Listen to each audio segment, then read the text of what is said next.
Menika lokasi wisata spot foto wonten Gua Kreo, Desa Talunung Kacang, Kecamatan Gunung Pati, Semarang.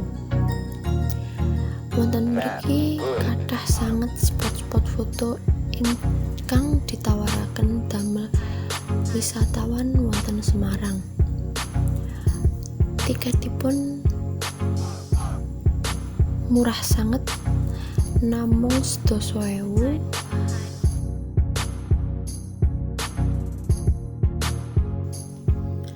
Pemandangan wonten mriki sae sanget amargi saking inggil saged ningali waduk Jatibarang.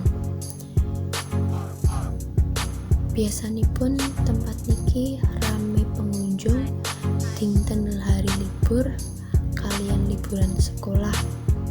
Antrinipun luar biasa, ananging kula pados wektu ingkang sepi dados saged menikmati pemandangan wonten spot foto ing Gua Kreo Semarang.